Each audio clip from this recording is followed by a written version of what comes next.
ए तथा बी दो बिंदु हैं जिनके बीच की दूरी 5 सेंटीमीटर है। ए बी पर एक बिंदु सी है तथा AC की लंबाई 3 सेंटीमीटर है। यदि AC की लंबाई 6% बढ़ा दी जाए तो CB की लंबाई कितने प्रतिशत घट जाएगी? यहाँ पर दिया है दो बिंदु हैं ए बी दो बिंदु हैं। अब यहां से इसके बीच की दूरी है 5, ए से बी की दूरी 5 है और यहां पे कह रहे हैं कि एक बिंदु सी है, एक बिंदु सी है, इस पर एक बिंदु सी है और AC की दूरी दे दी गई कि 3 है। जब A से B की दूरी 5 है और A से C की दूरी 3 है तो यहाँ पे बची दूरी जो है वो 2 सेंटीमीटर की। ये 3 सेंटीमीटर, ये 2 सेंटीमीटर और टोटल हो गई 5 सेंटीमीटर।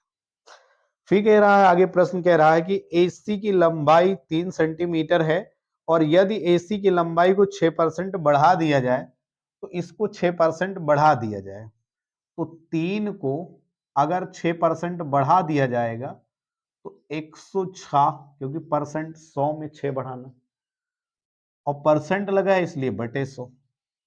तो इसको अगर देखें तो 3 छंग 18 पूरा लिख देंगे, आगे 0 है और 3 एकन्नम 300 से भाग करेंगे 3.18 हो गए। यानी कि अगर 6% बढ़ाएंगे तो ये 3 की जगह 3.18 हो जाएगी, मतलब यहां से 0.18 इधर आ जाएगी। और फिर आगे कह रहा है कि CB की लंबाई में कितने, जो C और B है इनकी लंबाई में कितनी कमी आ जाएगी, तो यही तो कमी आ जाएगी, यही 0.18 की तो कमी आएगी। तो ये कमी आ गई 2 में, 2 था, यहां तक 2 था और 2 में इतनी कमी आ जाएगी, यही बताना है। 0.18 गुणे किसमें कमी आई है ये लिख देते हैं 2, फिर गुणे 100, ये कर दी। अब इसको अगर काट दे 2 9 18, 2 अंक के बाद पॉइंट है, ये हो गया, ये आ गया 9 एकन्नम 9 और डबल 0 ये बढ़ाएंगे और 2 अंक के बाद पॉइंट लगाएंगे तो ये आ गया 9%। तो जो कमी हुई वो 9% की कमी हुई। फिर अगला प्रश्न लेते हैं, बहुत अच्छा क्वेश्चन है। एक मकड़ी 1 घंटे में एक पोल के 62.5% ऊंचाई तक चढ़ती है।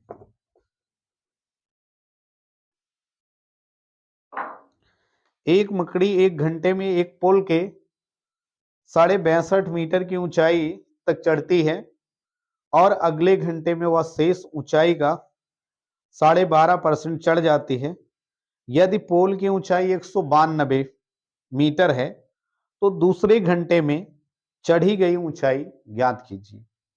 अब यहां पे दिया है, ये पोल की ऊंचाई दी गई है, ये पोल की ऊंचाई है 192 मीटर, ये पोल की ऊंचाई दे दी गई। अब कोई मकड़ी जो यहां से चढ़ रही है, ये कोई मकड़ी है जो यहां से चढ़ रही है, ये मकड़ी पहले घंटे में 62.5% ऊंचाई चढ़ जाती है। तो वो बची कितनी, तो सबसे पहले 62.5% को भिन्न में बदल लेते हैं। तो 2 दूना 4 और 2 छक 12, 2 दूना 4 और 2 छक 12 और प्लस 1/2, तो ये बन जाएगा 125/2। अगर इसको व्यवस्थित करेंगे तो 125/2, ये परसेंट में दिया है तो इसको भिन्न में बदलना है तो बटे 100 करेंगे। तो यहां पे कर देते हैं बटे 100, 25 पंचे 25 चौको 5/8, 5/8 वो 1 घंटे में चढ़ जाती है। 5 तो बची कितनी, अब बची कितनी, तो 5/8 का मतलब ये हुआ 8 भाग थे इसके और 5 भाग पहले घंटे में चढ़ गई, ये 5 भाग चढ़ गई, तो 8 भाग थे, 5 चढ़ गई, तो शेष भाग बचा, जो शेष बचा वो 3/8 ये बचा। अब देखना है कि ये 3/8 बचा तो टोटल खंभे की ऊंचाई जो है 192 मीटर है, 3/8 अभी उसको चढ़ना है, 3/8 उसको अभी चढ़ना है। फिर पूछ रहा दूसरे शेष ऊंचाई जो कहता है अगले घंटे में वह शेष ऊंचाई का जो शेष ऊंचाई थी, तो पहले हम शेष ऊंचाई निकाल लेते हैं। शेष ऊंचाई 192 टोटल खंभे की ऊंचाई थी और इसका 3/8 बची, तो 3/8 इसका कितना होगा? 8 दूनी 16, 8 चौक 32, 24 तिहाई 72, 72 मीटर बची है। और अगले घंटे में वो मकड़ी 12.5% चढ़ जाती है, तो 12.5% का मतलब कितना हुआ? तो ये 25/2 और परसेंट है तो बटे 100, 25 से कम 25 चौको 100, 1/8, इतना वो 12.5% चढ़ जाती है, मतलब 1/8 दूसरे घंटे में वो चढ़ जाती है। तो 72 शेष बचा है, 72 शेष बचा है और इसका वो 1/8 अगले घंटे में चढ़ जाती है। तो 8 9 72, यानी दूसरे घंटे में या अगले घंटे में वो चढ़ती है 9 मीटर, 9 मीटर।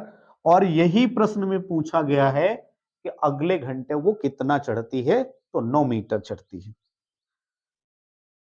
अगला प्रश्न लेते हैं।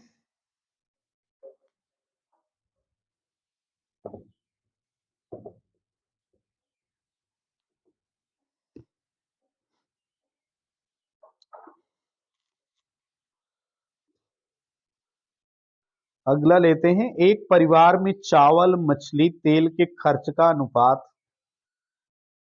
चावल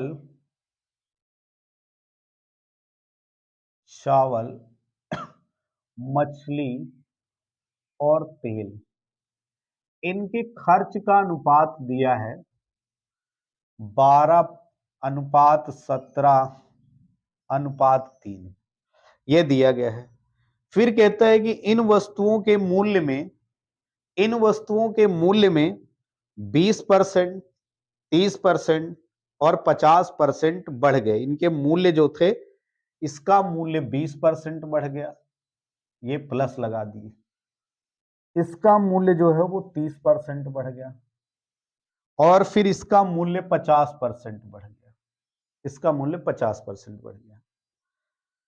तो इन वस्तुओं पर होने वाले खर्च में कितने परसेंट की वृद्धि हुई, कितने प्रतिशत की वृद्धि हुई? तो खर्च में वृद्धि ये हमको निकालना है। खर्च में वृद्धि कितने परसेंट की हुई, ये हमें निकालना है। अच्छा, एक बात बताएं बच्चों, अगर किसी चीज का रेट अगर बढ़ा तो उसका असर तुम्हारे खर्च पर पड़ेगा। अब यहां पे एक खर्च दिया है, अगर उस वस्तु का रेट बढ़ा तो तुम्हारा खर्च भी तो बढ़ेगा। तो जितना परसेंट रेट बढ़ेगा उतना परसेंट तुमको ज्यादा खर्च करना पड़ेगा। तो इसको आसान करने के लिए हम इसे मान लेते हैं कि ये 120, इसको 12 की जगह मान लेते हैं 120, इसको 17 की जगह मान लेते हैं 170 और इसको मान लेते हैं 30। जब अनुपात में दिया है तो हम मान सकते हैं कभी भी। अब इसमें जो है 20% की बढ़ोतरी हुई, तो 20% बढ़ोतरी का मतलब ये हुआ 20 का वही काम, 20% को पहले भिन्न में बदल लें। 20 एकन्नम 20, 20 पंचे 100, 1/5 इतना बढ़ा, यानी 5 में 1 की बढ़ोतरी हो गई, तो यहां पे हो गया 6/5। अब इससे इसको कैंसिल कर दो, 5 दूना 10, 5 चौको 20, यानी 24 बार में कैंसिल। और 6 से इसको गुणा करें, 6 चौको 24, 6 दूनी 12, 2 14। अब जो है खर्च 144 रुपए हो रहा है। पहले हमने मान लिया था 12 था तो उसको 120 मान लिया था, अब 144 खर्च हो रहा है। उसी तरीके से यहां पे देखें तो 30% की बढ़ोतरी हुई, 30% को बदलेंगे तो 1 0 से 1 0, 10 यहां पे बचा 3, ये तो यह हो गया 13/10। तो इसमें 13/10 की बढ़ोतरी हुई, तो 170 का 13/10 कितना होगा, 1 0 से 1 0 काट दें, 13 सते 91, 9 बचे, 13 एकन्नम 13 7 20 2 22, 13 7 20 2 22। अब खर्च होने लगा 221 रुपए। उसी तरह यहां पे 50% की बढ़ोतरी हुई, तो 50% बढ़ोतरी हुई तो 50% का मतलब हो गया 50/100, 50 से कम 50 दूना 100, 2 में 1 बढ़ा 3/2। पहले 30 खर्च हो रहा था, अब जो है 3/2 बढ़ गया, 2 से 15 बार में 15 3 45, ये खर्च होने लगा। प्रश्न पूछ रहा है कि पहले से खर्च कितना % बढ़ गया। तो देखें, पहले 120 ये खर्च हो रहा था, 170 यहां पे और 30 यहां पे। 30 अगर इसमें मिला लें 200 और 200 में ये मिला दे 320। पहले जो टोटल खर्च हो रहा था वो 320 हो रहा था। अब इसमें देखो कितना खर्च, अब कितना खर्च हो रहा है, तो इनको टोटल कर लो। 4 1 5 5 10 0 1 बचा, 5 2 7 4 11 1 बचा, 2 2 4 410। अब 410 खर्च हो रहा है। पहले से कितना बढ़ गया, तो 80 जोड़ेंगे 400, 80 10 90, 90 रुपए जो है खर्च अब ज्यादा हो रहा है। किसमें ज्यादा हो रहा है, 320 में, तो गुणे कर देंगे 100, 1 0 से 1 0 कैंसिल। अब इनको काट दें, 2 से 2 एकन्नम 2 2 छक 12 2 पंचे 10। इनको काट दे 4 से नहीं कटेगा, 2 से काटेंगे 45 बार में और 2 8 16, 5 पचाम 25, 5 चौको 20 2 22/8, 8 से भाग लगाएंगे, 8 दूनी 16, 16 कट गए इसमें और बचे 16 4 20 2 22, 6 बचे। अब 8 अठाई 64, तो 65 हो गया, 8 अठाई 64 कट गए, 1/8%, ये इसका आंसर हो गया। फिर अगला प्रश्न लेते हैं। उम्मीद करते हैं कि आप लोगों की समझ में आ रहा होगा। अगला प्रश्न लेते हैं। एक व्यक्ति को उसके 1/4 भाग धन पर 3% ब्याज और 2/3 भाग पर 5% का ब्याज तथा शेष धन पर 11% ब्याज मिलता है, तो पूरे धन पर उसे कितने % का ब्याज मिलता है। देखो, एक व्यक्ति है, उसके 1/4 धन पर, इतने धन पर 1/4 धन पर उसको ब्याज मिलता है 3%। फिर इसके बाद कह रहा है कि 2/3 भाग पर या 2/3 धन पर 5% का ब्याज मिलता है। शेष जो बचा, शेष धन पर उसे 11% का ब्याज मिलता है। शेष धन पर उसको 11% का ब्याज मिलता है। पूरे धन पर उसे कुल कितने % का ब्याज मिलता है, कुल धन पर कितना % ब्याज मिलता है, ये हमें निकालना है। देखो, यहां पे धन नहीं दिया गया, यहां पे धन नहीं दिया गया। इस टाइप का क्वेश्चन में हम धन मान लेते हैं, चाहे यक्ष मान लें, चाहे कोई संख्या मान लें। तो आसान करने के लिए इसके बटे में 4 है, इसके बटे में 3 है, तो हम ऐसी संख्या लें जो 4 और 3 से कट जाए, थोड़ा आसान होगा। तो हम यहां पे ले लेते हैं 4 3 का एलसीएम लेंगे, 12 होगा।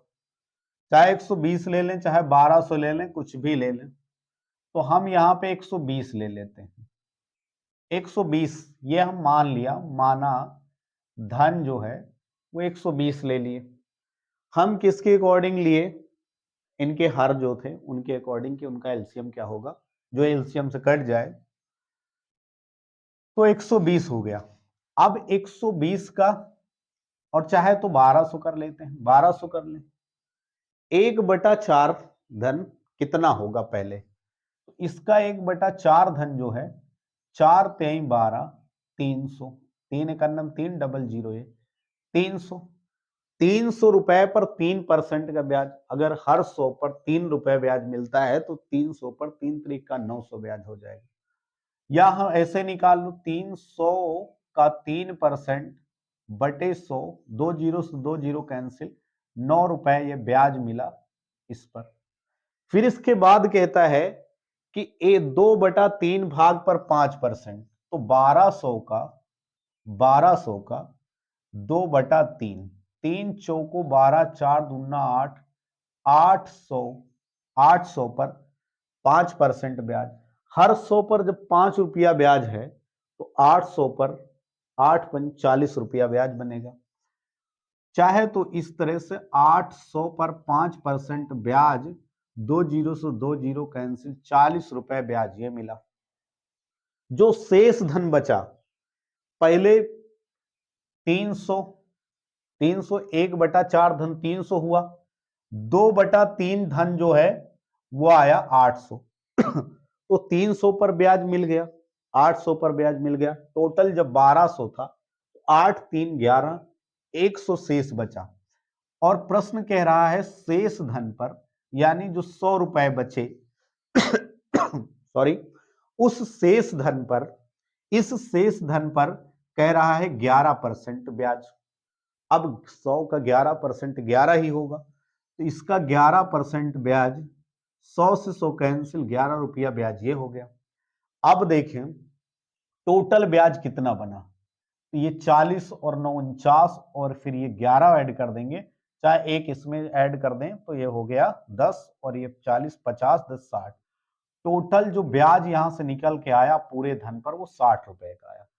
लेकिन 60 रुपए तुमको पता चल गया कि 60 रुपया ब्याज मिला, लेकिन पूछ रहा है टोटल धन पर कितना ब्याज मिला, तो 60 बटे, और टोटल धन था 1200, तो 1200 टोटल धन था, तो ये लिख दिए 1200 की 1200 कुल धन पर ब्याज 60 रुपए, और गुणे 100, 2 जीरो से 2 जीरो कट, 12 पंचे 60, तो बच्चों ब्याज जो है वो 5% बना, पूरे धन पर ब्याज 5% आया। तो ये इसका